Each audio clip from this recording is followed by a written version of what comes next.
rescatar algo de tiempo para preguntas. Por favor, váyanlas preparando. Está prometido,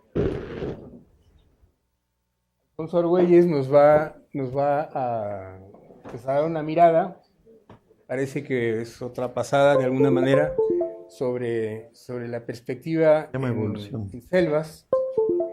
Y bueno, aquí tenemos un todoterreno. Este señor se distancia de la idea de que hay que actuar local y pensar global. Él actúa global y piensa global y actúa local y a la mitad también. Así que se mete por todos lados. Pues ha sido y sigue siendo de a pie carpintero, locatario, productor de carbón y a la vez representante de FSC en México, miembro del Board Internacional de FSC. Pues otro ingeniero chapinguero, ¿verdad? Híbrido. Híbrido.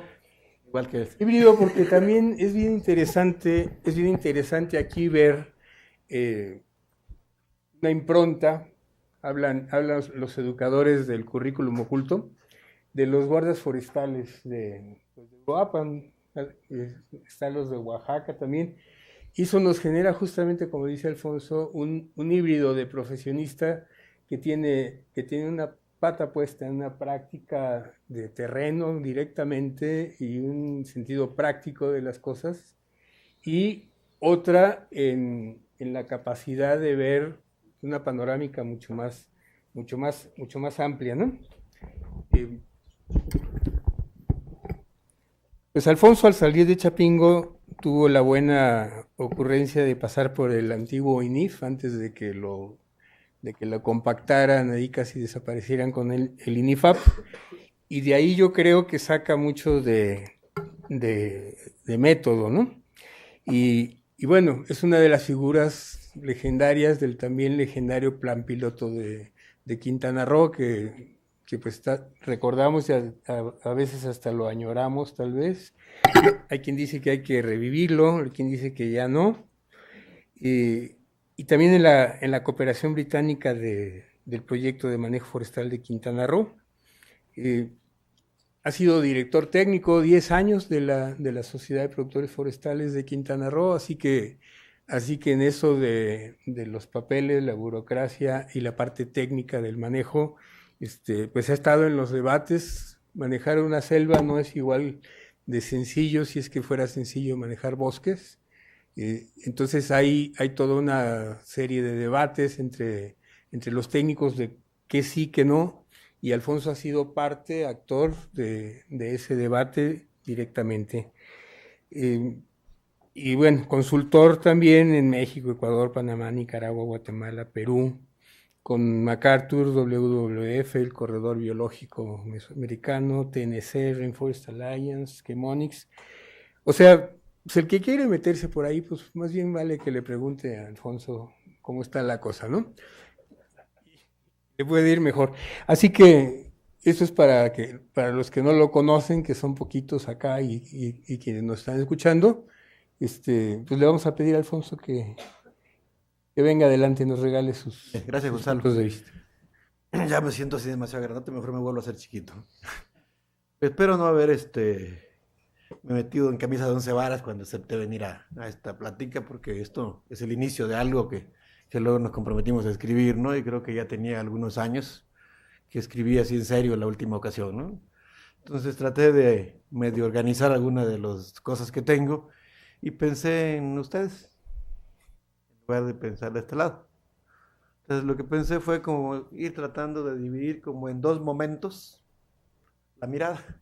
Y decir qué se miraba en este tiempo y qué se mira ahora en este, ¿no? Fui partiendo así en las láminas, ¿no?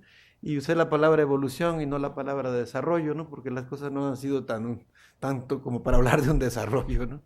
Las cosas han evolucionado y no necesariamente han evolucionado para donde uno quiere a veces. Entonces creo que es la cosa, ¿no? Primero traté de poner en el marco, ¿verdad?, el contexto. A veces uno no lo valora mucho, pero el contexto se convierte en una de las barreras a veces más importantes para echar a andar o no un proyecto, una idea o algo, ¿no? Entonces ahí le pongo del lado, ¿ustedes lo ven del lado izquierdo también? Creo que sí, del lado izquierdo, ¿verdad? Yo le llamo los tiempos del Plan Piloto.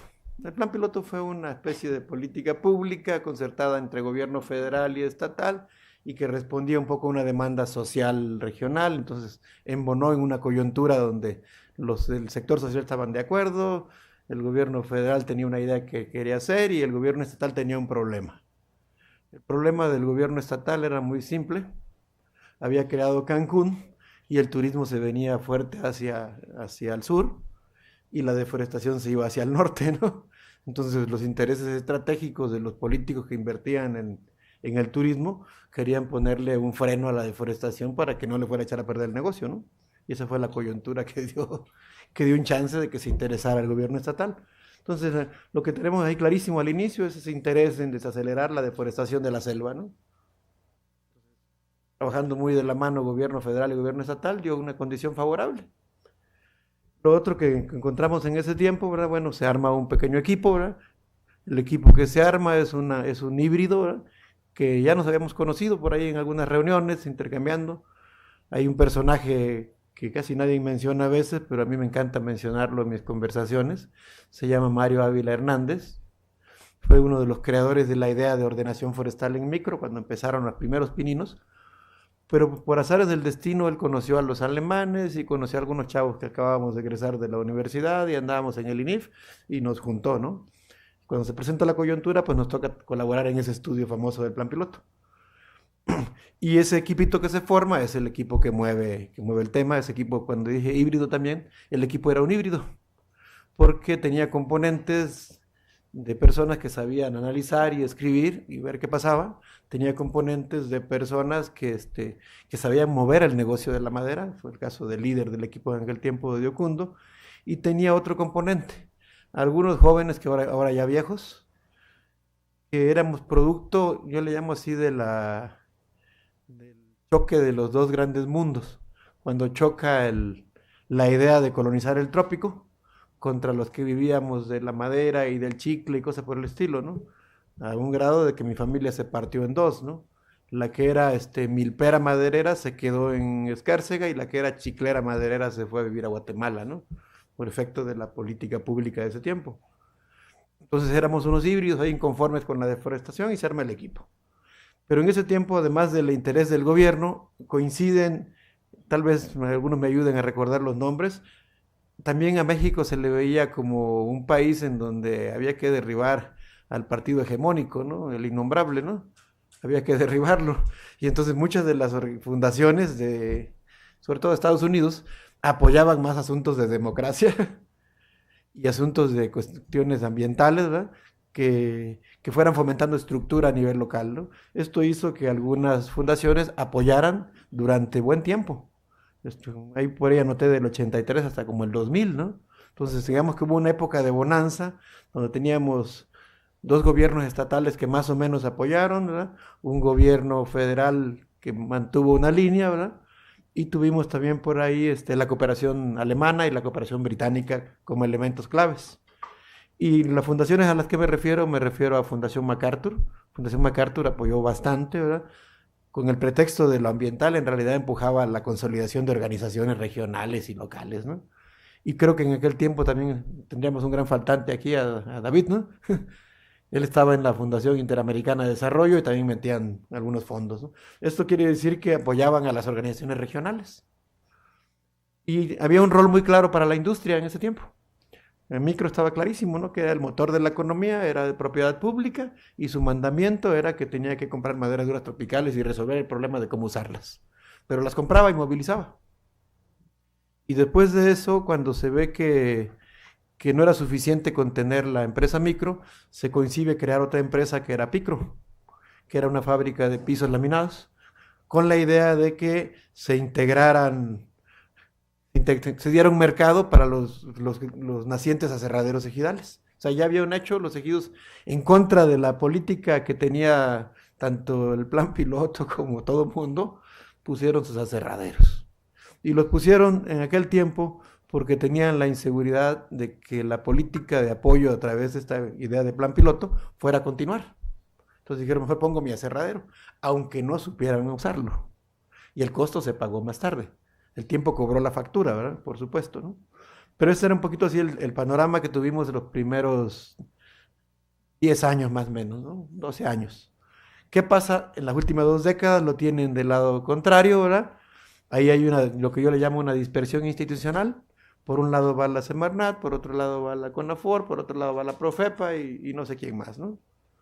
O tenemos 4 gobiernos estatales sin ningún interés en el tema, ¿no? Entonces, cada quien se las arregla como puede, ¿no? Y fíjense que no fue problema de dinero, ¿eh? Porque yo creo que había mucho dinero que se gastó en esos tiempos, no solo en Quintana Roo, creo que en el país, ¿no? Pero eso de cada quien por su lado y cada quien se las arregla, así sucedió, ¿no? Lo otro, tenemos un servicio técnico forestal desorganizado, ¿verdad? Cada quien jala por su parte y sobrevive como puede. Entonces, difícilmente le puedes reclamar a alguien que no está avanzando en los conceptos y etcétera, ¿no? Y ahora también aquella postura de Fundación MacArthur y Fundación Interamericana de Desarrollo, que tenían muy claro su rol de apoyar organizaciones regionales democráticas y que se pintaran de ambiental, pues estaba muy claro, ¿no? Por dónde iban, ¿no? Ahora tenemos una serie de ONGs, ¿verdad? Pues en el tema red y en el tema biodiversidad y en todos los temas, ¿no? Pero así como, digamos, fortaleciendo y trabajando para echar a andar empresas forestales comunales o organizaciones regionales de servicios de asistencia técnica especializada en algo, creo que muy pocos casos habrá, ¿no? Ya diremos de algunos, ¿no? También teníamos ahí que en la parte anterior dije que había un rol muy claro de micro y de picro. En las últimas 2 décadas lo que hay ahora es que los madereros regionales toman el control del comercio de la madera. Y lo que antes se negociaba teniendo al gobierno como árbitro, ¿sí? Pues ahora cada quien se las arregla como puede, ¿no? Y ese sería así como el contexto, ¿no? Esos contextos, pues uno nos estaba llevando a algo más o menos ordenado, ¿verdad? El nuevo contexto nos lleva a que se salve el que pueda, ¿no? Más o menos así. Veamos un poquito ahora en esa misma tónica, ¿no? Con esa separación en 2 tiempos, veamos qué pasó en la cuestión social, ¿no?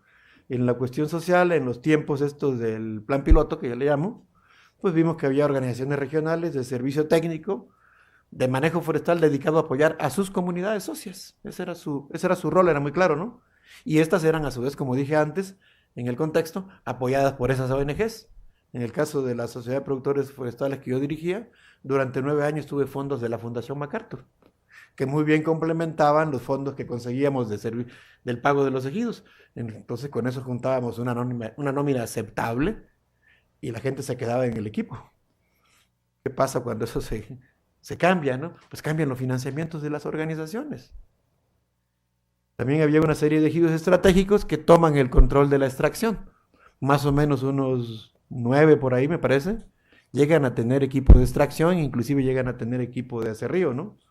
Entonces, estos eran un contrapeso muy fuerte a la hora de hablar de los precios de la madera y etcétera, ¿no? Lo otro que tendríamos entonces es que el precio de la madera, pues sí era negociado, porque había fuerza de ambos lados, ¿no? Si querían madera de este lado, pues había manera de negociar porque teníamos el equipo de extracción y el equipo de aserrío. ¿Qué pasa en las últimas 2 décadas, no? En las últimas 2 décadas se debilitan las organizaciones forestales regionales. Cuando empieza todo este asunto de que se retiran aquellas ONGs que cooperaban y también entra la competencia por los servicios técnicos, pues los ejidos con mayor peso económico dicen, bueno, yo estoy financiando a la organización. Y creo que eso pasó no solo en Quintana Roo, creo que pasó en UCEFO y desintegró casi a todas, ¿no? Entonces los grandes se salen y dicen, yo me salvo como puedo. Entonces, ¿qué nos quedan? Organizaciones regionales que tienen un conjunto de ejidos pequeñitos que de ninguna manera van a poder financiar un staff de un buen nivel. Y lo que genera, ¿no? Pues lo que genera es que sobreviven como pueden y si CONAFOR les echa una mano, pues la aceptan, ¿verdad? Bienvenida, ¿no? Y si no, también buscan por otro lado. Y a cambio, ¿qué sucede en realidad? Se proliferan una serie de UMAFORES que no precisamente eran organizaciones especializadas en dar asistencia para manejo, sino son la nueva estructura que se estaba fomentando, si mal no me acuerdo, si no voy a pecar de meterme en camisa de 11 varas otra vez, pero da la impresión de que se trata de desmembrar toda la estructura partidista que había para reorganizarlo en otra serie de votantes, en urnas de otro color, ¿no? Entonces, ¿qué pasa? En realidad no traían el asunto de armar algo de un servicio forestal que respondiera al problema de sus socios, sino responde más bien al problema de repartirse el pastel forestal y conseguir fondos para vivir, ¿no?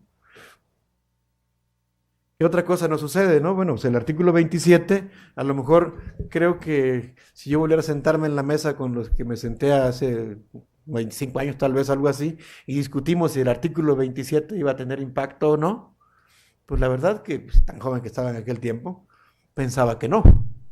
Pero con el paso de los años, te vas dando cuenta cómo sí se fue estructurando un asunto de un mercado de tierras que no necesariamente es un mercado perfecto, pero sí hay un mercado de tierras. Y ese mercado de tierras que se dio, también se dio a partir de los incentivos que empezaron a cambiar en la inversión pública. O sea, era muy difícil que antes consiguieras fondos si no era algo pactado y acordado con la asamblea, aunque fuera a ser individual.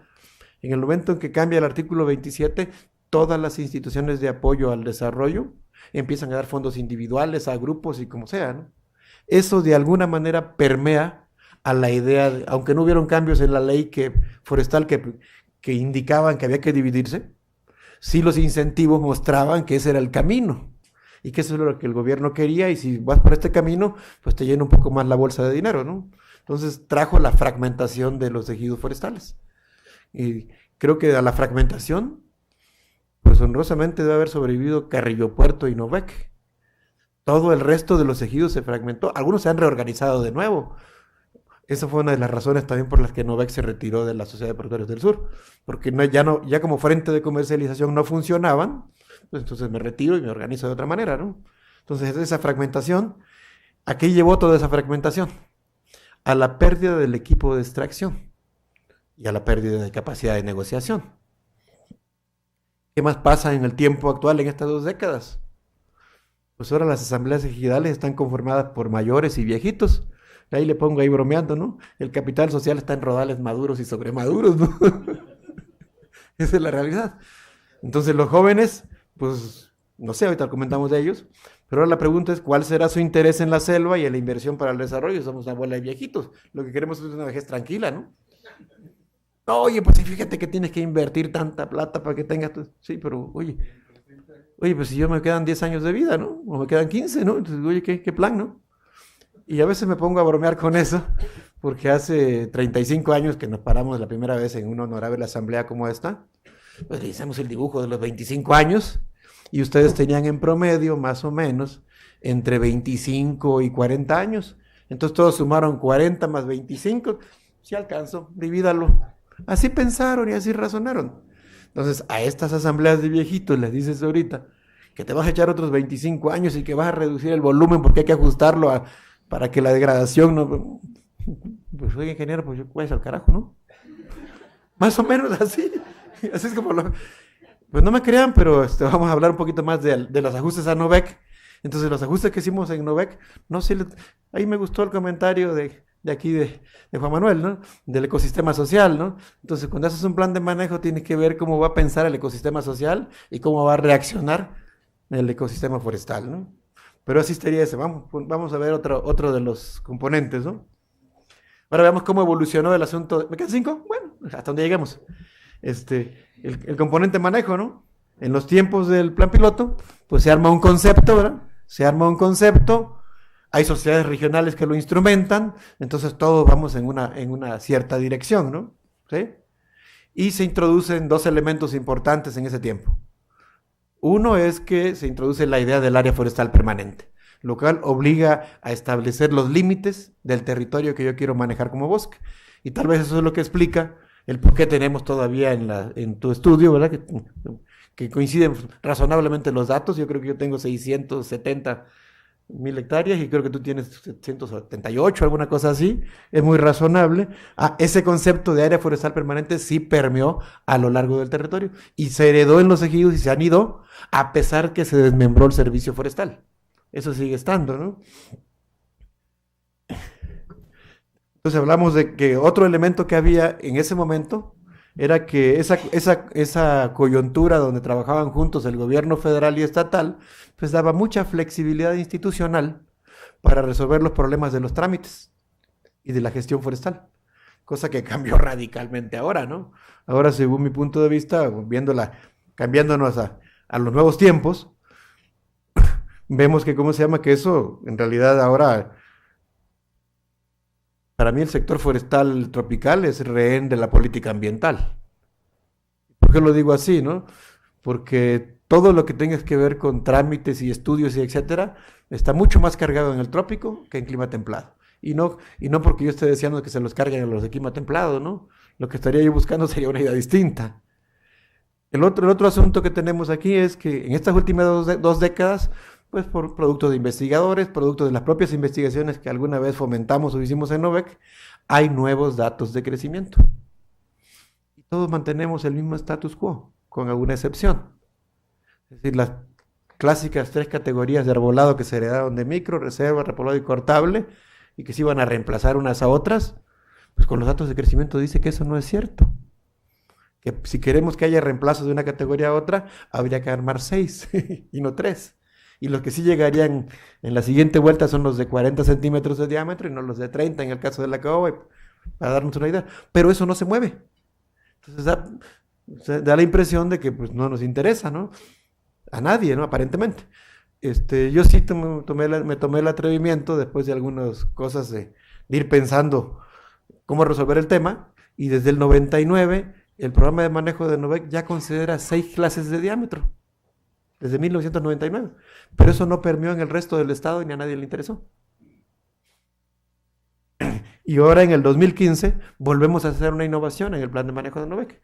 Ahora vemos la frecuencia con la que nos van a estar dando los huracanes y vemos la necesidad de decir, en 25 años me van a pegar 2 y va a haber bastantes problemas, ¿no? Y si a eso le sumamos el ecosistema social, que si le dices otros 25 años, y mira, ahora te voy a aplicar una reducción más en la caoba, por ejemplo, porque fíjate que las investigaciones dicen que los resultados de crecimiento dicen que los árboles de entre 50 y 60 crecen muchísimo, hay que dejar algunos cuantos en el banco. Te digo eso y me corres, ¿no? Entonces, compatibilizamos la idea esta de los huracanes con la edad de la gente. Entonces, si tienen 60 mis compañeros y les dije 15 años, dijeron 60 más 15. Otra vez alcanzo, ¿no? Entonces permitió negociar con ellos algunas cosas.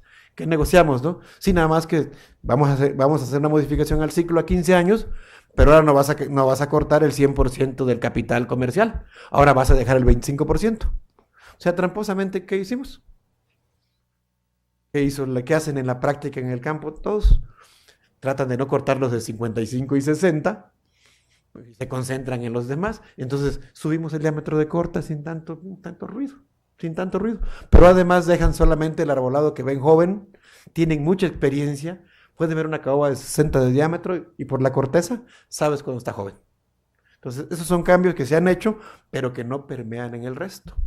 Hasta ahora que CITES ya empezó a apretar las tuercas, ¿verdad? Y va a suceder y van a empezar a haber cambios, ¿no? Dijeron que carbón no, así que lo dejamos. Nada más dejemos la de la industria, si me lo permite Gonzalo. Esta está más divertida. En lo de la industria, pues dijimos que micro fue el motor de la economía, ¿no? En los primeros 10 años, ¿no? Luego el intento de Picro de embonar una cadena de valor, una cadena productiva, donde los aserraderos ejidales quedaran embonados a una empresa, etcétera, ¿no? Vean, 9 aserraderos, ¿eh? Y los industriales madereros sí compraban, pero maquilaban la madera en Noveca, en Pedregay y Jacil. Así era un poco el contexto. ¿Qué pasa en las últimas 2 décadas, no? Con todo este asunto de la fragmentación, pues los ejidos de la mayoría pierden la maquinaria de extracción y los aserraderos. Y sobreviven 4. Y de esos 4 que sobreviven, 2 funcionan más o menos como empresa, que serían Noveca y Caobas, y los otros 2 sobreviven, ¿no? Porque es una mezcolanza ahí en Petecap, ¿no? Entonces, ¿ahora qué sucede? De nuevo, ahora los ejidos son proveedores de materia prima de los compradores de la región. Esa es nuestra cruda realidad, ¿sí? Y negocios para la madera blanda no se desarrollaron, entonces la madera en troncos viene a la Ciudad de México, ¿no? Y al Estado de México. tenemos dos iniciativas que intentan mover un poquito el tema, ¿no? Una iniciativa la tiene el propio Consejo Civil con la idea de una plataforma comercial en Morelos, y la otra iniciativa es de la Alianza Selva Maya, de un grupo de ejidos con el que trabajo, que rescatamos un elefante abandonado ahí en el tecnológico de la zona Maya, donde había dos estufas profesionales de secado de madera y un taller de carpintería. Logramos que nos los presten y trabaja, ¿no? Datos duros. Datos duros. Las áreas bajo ANP, en la parte terrestre, porque la parte marítima no la incluí, porque ya Peña Nieto, ya Cuba ya es parte de un área de ahí. Mira, hablamos de 1.284.000 hectáreas, ¿no? Fíjese bien, es más del doble de lo que está en, ¿cómo se llama?, en manejo forestal, que son 670.000, según los datos del día de ayer de la Semarnat. Y yo me asusté cuando volví a meterme a querer anotar algo, de esto de escribir de nuevo, y chequé los datos de volúmenes autorizados y me quedé a 4. 5.5 millones de metros cúbicos autorizados en Quintana Roo. Yo dije, no puede ser. No puede ser. Pero luego chequé el dato de los programas vigentes con la superficie, que son como 330.000, porque estos 670 se refieren al área forestal permanente. Lo dividí y me da 17 metros cúbicos por hectárea. Dije, puede ser. Prometo revisarlo, ¿no? Pero en realidad nos da eso, ¿no? El otro elemento que es importante, creo que después del huracán, pues sí empezamos a ensayar el asunto del carbón, y creo que en Novec está funcionando dentro del esquema del programa de manejo. Creo que hay otro ejido en la zona de Morelos, donde están trabajando con lo de la plataforma esta comercial. Sí, ya terminé. Que se llama San Felipe. O sea, dos ejidos que más o menos hacen un control del carbón. Pero si el carbón no hacemos algo, se puede convertir realmente en un problema, ¿no? Yo creo que esto lo quiero dejar aquí y me retiro con decir lo siguiente, ¿verdad? Ahora, lo que tenemos también es una cruda realidad que quiero dejar como una de las grandes cosas que tenemos que preocuparnos. Dije que las asambleas son de arbolado maduro y sobremaduro, y los peones son los jóvenes que no tienen derecho agrario. Ahí lo dejo por ahorita.